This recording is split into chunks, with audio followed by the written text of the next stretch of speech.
November 9th, 1961. A customer walks into Nem's record store in Liverpool asking for a song called My Bonnie by a group nobody's heard of, the Beatles. The manager, a 27-year-old named Brian Epstein, doesn't stock it. Most people would have brushed it off, but something about that request stuck with him. Within days, he's standing in the dingy basement of the Cavern Club, watching four leather-clad guys smoke on stage, curse at the audience, and eat between songs. They looked like street thugs. They sounded incredible. Right there, in that sweaty underground venue reeking of disinfectant and cigarettes, Brian Epstein saw something nobody else could see. The biggest act the world would ever witness. Here's the wild part. Epstein came from serious money. His family owned a furniture and music store empire in Liverpool. He'd been groomed for business, sent to the Royal Academy of Dramatic Art, lived a comfortable life managing the record department. He knew nothing about managing musicians, zero experience. But he had vision, connections, and an obsession with presentation. Within weeks, he approached the Beatles with a proposal that would change everything. They were skeptical at first. This posh guy in a suit wanting to manage a rock and roll band? But something about his confidence, his certainty that they'd be bigger than Elvis, convinced them to take a chance. They signed a contract on December 3rd, 1961, though the exact terms would remain murky for years. That signature set everything in motion. What nobody knew then, what couldn't have been predicted, was that this arrangement would create the most influential band in history while simultaneously destroying the man who built them. Epstein worked with an intensity that bordered on madness, calling every record label, every venue, every contact he had. Rejection after rejection piled up. Decca Records turned them down. Pi Records wasn't interested. Phillips passed. The most famous rejection letter in music history came from Decca. Guitar groups are on the way out. But Epstein didn't stop. He believed in them with a conviction that seemed almost religious. And eventually, that belief paid off when producer George Martin at EMI's Parlophone label agreed to give them a shot. 6 months. That's all it took from signing the Beatles to landing them a recording contract. 6 months that would reshape popular culture. But success came with a price tag nobody calculated. As Epstein pushed the Beatles toward global domination, he was hiding secrets that could have destroyed everything. Living a double life in 1960s England wasn't just difficult, it was dangerous, illegal, and sometimes deadly. The man who made the Beatles was fighting battles nobody could see, and those battles would eventually consume him. What happened next would expose the darkness lurking behind the greatest success story in music history. The Beatles that Brian Epstein discovered were nothing like the polished musicians the world would come to know. They were raw, aggressive, and deliberately offensive. Pete Best was still on drums. They wore black leather jackets and jeans, looked like bikers, acted like punks. On stage, they'd mock audience members, smoke cigarettes between songs, eat food while performing, and use language that would get them thrown out of most venues.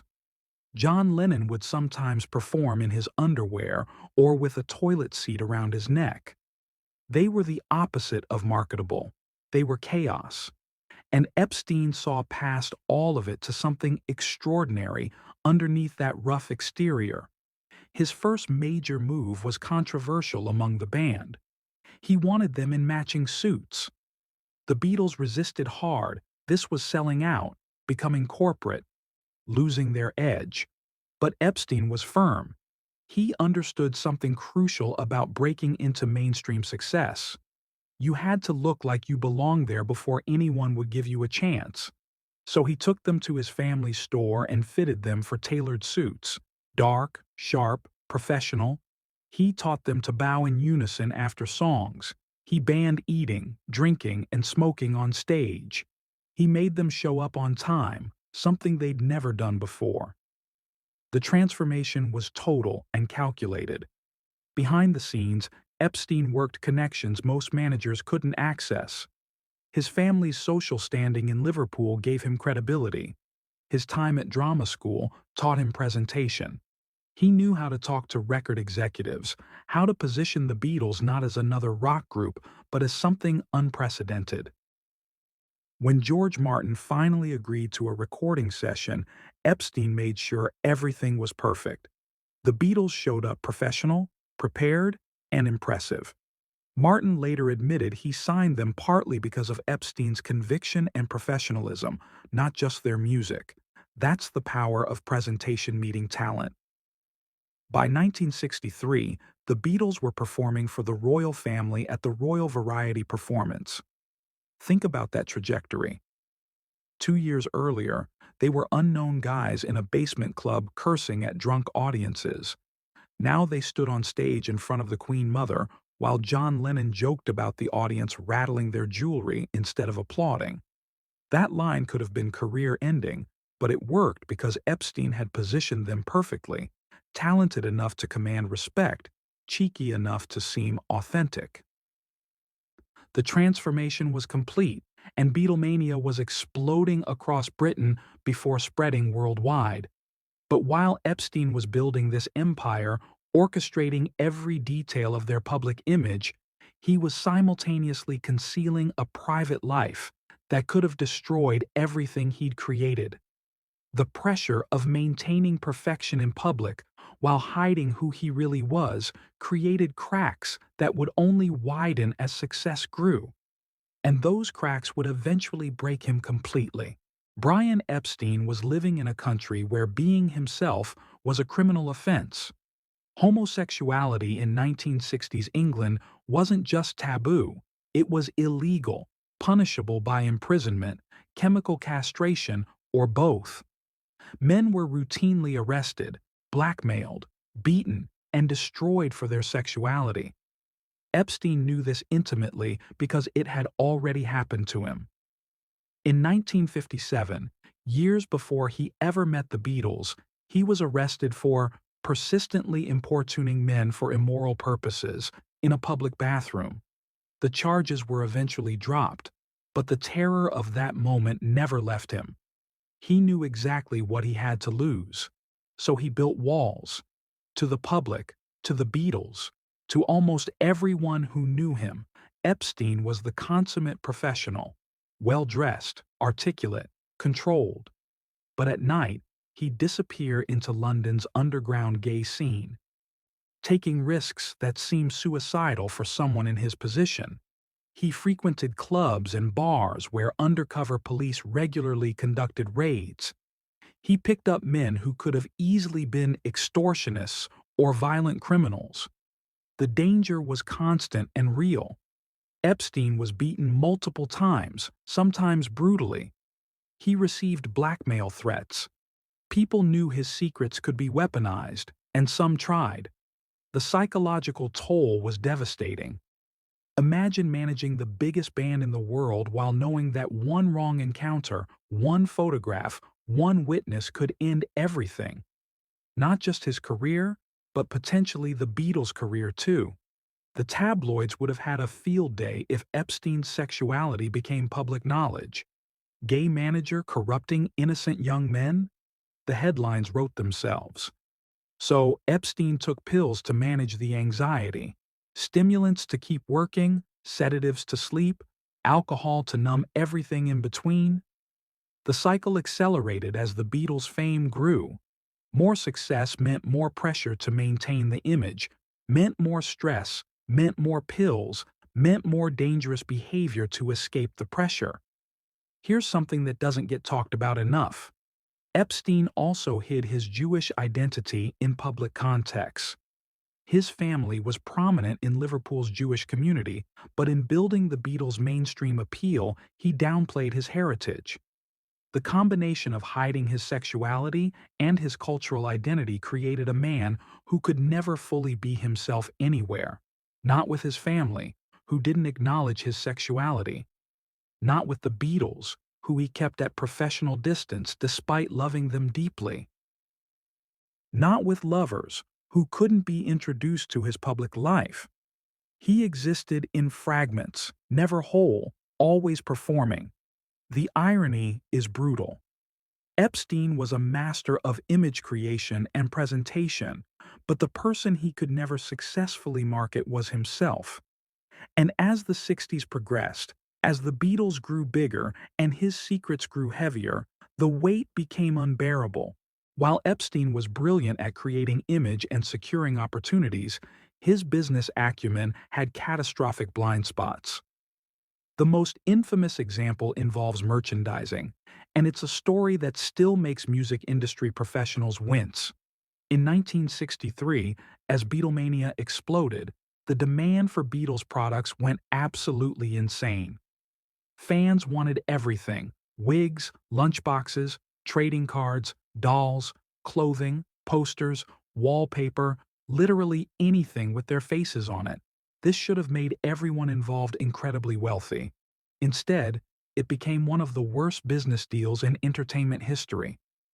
Epstein's lawyer, David Jacobs, negotiated a merchandising deal with a company called Celtaeb, Beatles spelled backward. The terms were staggering in their stupidity. The Beatles would receive only 10% of the profits from merchandise bearing their name and image. 10%. Celtaeb kept 90% for basically doing nothing except having the license. To put this in perspective, standard industry deals at the time gave artists at minimum 50%, often more. This wasn't just a bad deal, it was financial malpractice. Conservative estimates suggest the Beatles lost over $100 million from this single contract, and that's in 1965 money. Adjusted for inflation, we're talking about $500 million or more. The Beatles didn't even know about the terrible terms until it was too late. They trusted Epstein completely, signed what he put in front of them, and assumed he had their best interests protected. When they finally understood what had happened, the damage was done. Beatles merchandise flooded the market through 1964 and 1965, at the height of their popularity, and the vast majority of profits went to Celtaeb and its network of manufacturers. The band that was supposedly conquering the world was getting scraps from their own image. They sued, naturally. A 3-year legal battle ensued that went nowhere productive. The contracts were binding, the terms were clear, and there was no way out. What makes this even worse is that Epstein knew he'd messed up. The guilt ate at him. He'd promised to take care of these guys, to protect them, to make them rich beyond imagination. And he did make them famous, but he'd also given away a fortune through carelessness or ignorance or both. The Beatles, to their credit, never publicly destroyed him over it. They understood that without Epstein, none of this would exist to lose in the first place. But privately, the trust had been damaged. Questions started forming. What else had he signed away? What other deals were terrible? How much were they actually worth versus how much they should be worth? The merchandising disaster wasn't an isolated incident either. It was part of a pattern of financial mismanagement that would haunt the Beatles for decades and contribute to tensions that would eventually tear the band apart. But even knowing this, even seeing the mistakes clearly, it's impossible to say they would have been better off without him. Because without Brian Epstein, there might not have been a Beatles to mismanage in the first place. The merchandising catastrophe was just the beginning of the financial nightmare. Epstein's original recording contract with EMI, the deal that launched everything, was astonishingly bad for the Beatles. George Martin later revealed the terms. The 4 Beatles combined would receive 1 penny, literally 1 penny, for each single sold. Not each copy. The equivalent in today's terms would be a fraction of a cent per record. EMI was printing money while the actual artists creating the product received almost nothing. By the time the Beatles understood how badly they'd been exploited, they'd already sold millions of records under these terms. Then there's the publishing rights disaster, arguably even worse than the merchandising deal in long-term impact. Northern Songs was established to publish Lennon and McCartney's compositions, but the Beatles themselves owned only a small percentage of the company. The majority of the publishing rights, meaning the ownership of the actual songs, were held by Dick James and his business partner. When you hear Yesterday in a commercial or Hey Jude in a movie, the songwriters' estates don't receive the full benefit. That's because they don't fully own their own work. Epstein negotiated this deal without apparently understanding or explaining to John and Paul that they could and should own their own compositions. The tragedy is that John Lennon and Paul McCartney didn't even know they could own their songs. Nobody explained it to them. They were working-class kids from Liverpool who'd never dealt with contracts or intellectual property. They trusted Epstein to protect them, and he trusted lawyers and business managers who either didn't understand music publishing or didn't prioritize the Beatles' interests. By the time they realized what they'd lost, those songs had generated hundreds of millions in revenue for other people. Michael Jackson would eventually buy the Beatles' catalog, which tells you everything about how divorced the actual creators became from their own work. Here's the complicated part that defenders of Epstein always raise, and it's valid. None of this would exist without him. Yes, the deals were terrible. Yes, they lost fortunes. But without Epstein's vision, connections, and relentless promotion, they'd have remained a Liverpool bar band that maybe got a couple regional hits before breaking up. He created the opportunity for there to be money to lose in the first place. The Beatles themselves acknowledged this. They were frustrated, sometimes angry about the financial mismanagement, but they never claimed they would have achieved any of this without him. Still, the pattern is undeniable. Merchandising disaster, recording contract exploitation, publishing rights given away. These weren't minor oversights. They were foundational mistakes that cost hundreds of millions and created complications that lasted decades beyond the band's breakup. The man who made the Beatles also, inadvertently, ensured they'd never fully profit from what they'd created. And as these realizations dawned, as the empire showed its cracks, Epstein was already spiraling into a darkness he couldn't escape. August 29, 1966. Candlestick Park in San Francisco. The Beatles played their last scheduled concert, and Brian Epstein's purpose evaporated. For 5 years, his identity had been built around managing every detail of the Beatles' touring life. The schedules, the venues, the accommodations, the press, the logistics. He was brilliant at it. But the Beatles were exhausted from constant touring, tired of not being able to hear themselves over screaming fans, frustrated that their musical evolution was being performed in baseball stadiums with terrible sound systems. They wanted to stop, and they did. For them, it was liberation. For Epstein, it was existential crisis. What does a tour manager do when there are no more tours? The Beatles retreated to the studio to create more experimental work. Epstein wasn't needed there. George Martin handled the creative side. The band was growing up, growing apart from the person who'd discovered them. Epstein could feel himself becoming less relevant, less necessary, and the pills he'd been using to manage stress and anxiety and his secret life became something darker, a dependency that spiraled into addiction, stimulants during the day to function, sedatives at night to sleep, alcohol to smooth the transition between states. His friends noticed the deterioration. The Beatles noticed but didn't know how to help. Then, in July 1967, his father Harry died suddenly. The loss devastated Epstein in ways that went beyond normal grief. His father represented stability, family approval, the respectable life he was supposed to be living. With his father gone, something broke loose in Epstein's already fragile psychological state.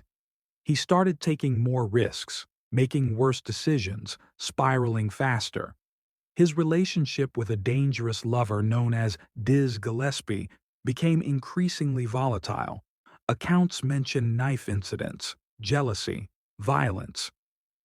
Epstein seemed almost determined to destroy himself. Rumors swirled that Epstein had gotten involved with the Cray twins, London's most notorious gangsters. Some claimed he had gambling debts. Others suggested compromising photographs existed that could be used for blackmail. The truth is murky, buried under decades of speculation and conflicting accounts. What's certain is that Epstein was terrified in his final months. He confided to friends that he felt trapped, that people were threatening him, that he'd made mistakes he couldn't fix. Whether these threats were real or paranoid delusions born from addiction and depression, we'll never know for sure.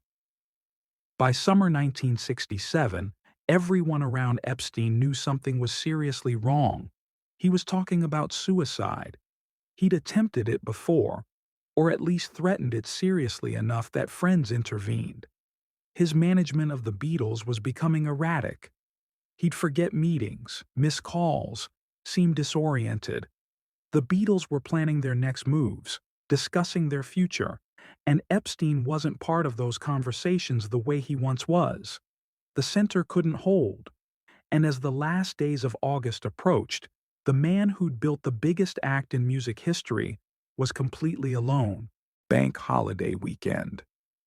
The Beatles are away at a transcendental meditation retreat in Wales with Maharishi Mahesh Yogi, exploring spirituality and trying to find meaning beyond the chaos of fame.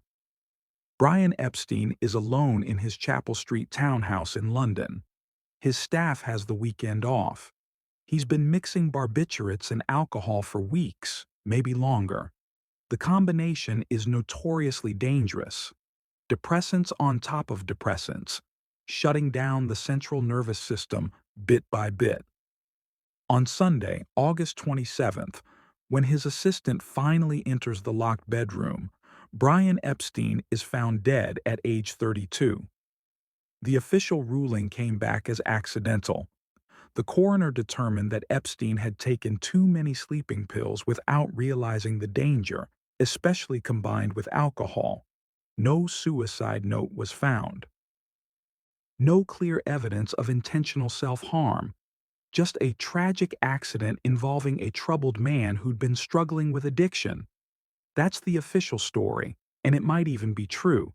But anyone who knew Epstein, anyone who'd heard his talk of suicide in the preceding months, anyone who understood the pressure and pain he'd been living under, they had doubts. Was it really an accident? Or did a man who'd been suicidal for months finally go through with it, but in a way that provided deniability for everyone else?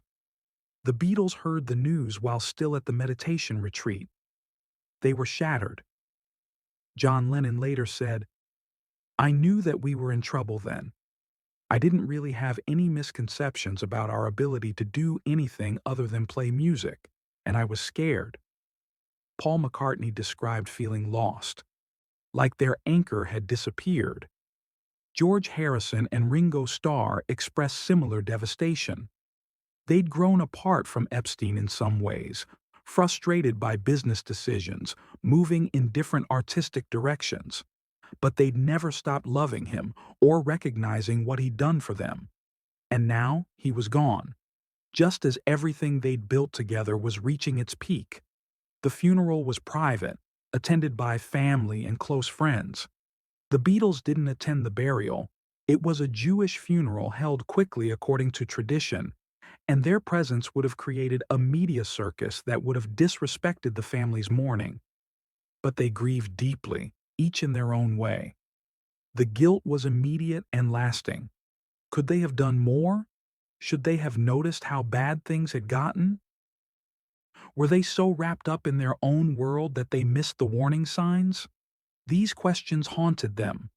Within hours of the death being reported, the speculation started. Was it really an accident? Were there people who wanted him dead? What about the rumors of debts, blackmail, compromising photographs?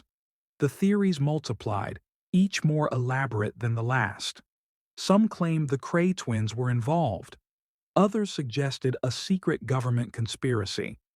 The truth is probably simpler and sadder. A man in tremendous pain, living a double life in a society that criminalized who he was, addicted to substances that were destroying him, feeling increasingly irrelevant to the people he'd built his identity around, finally took too much and didn't wake up. Accidental or intentional, the result was the same. The man who made the Beatles was gone. The power vacuum left by Epstein's death was immediate and catastrophic. The Beatles had always been protected by his management, his negotiation skills, his business sense, flawed as it sometimes was. Now they were exposed, vulnerable, and everyone wanted a piece of them.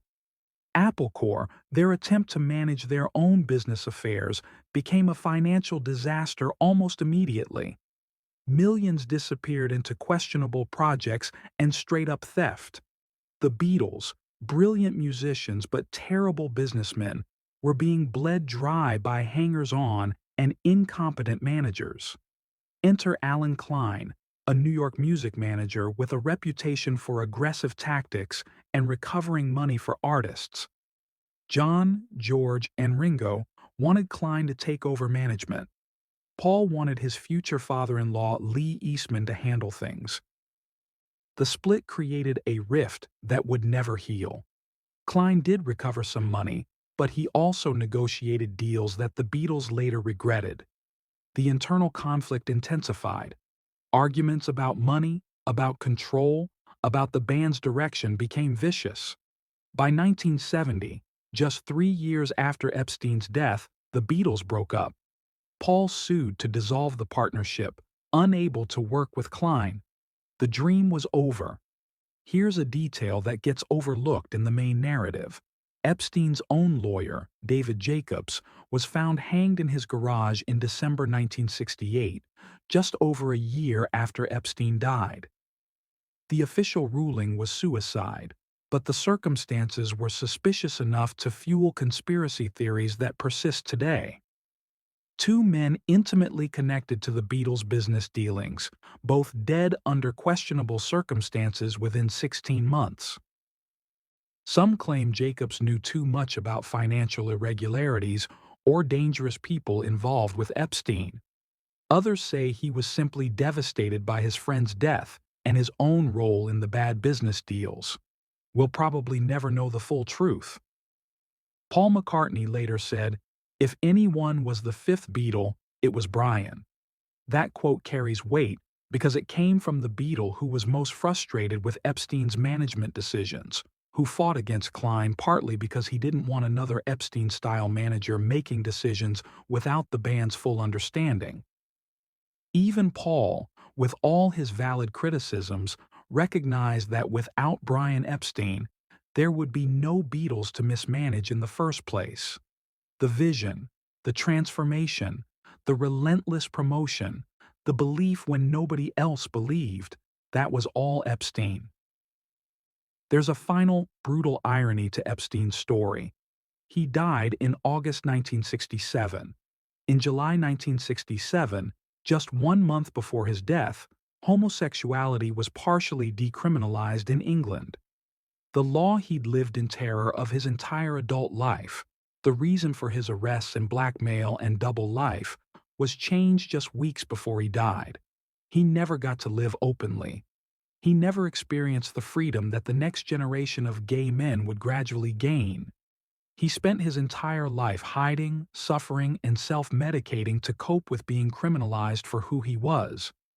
And then, just as society began to change, he was gone.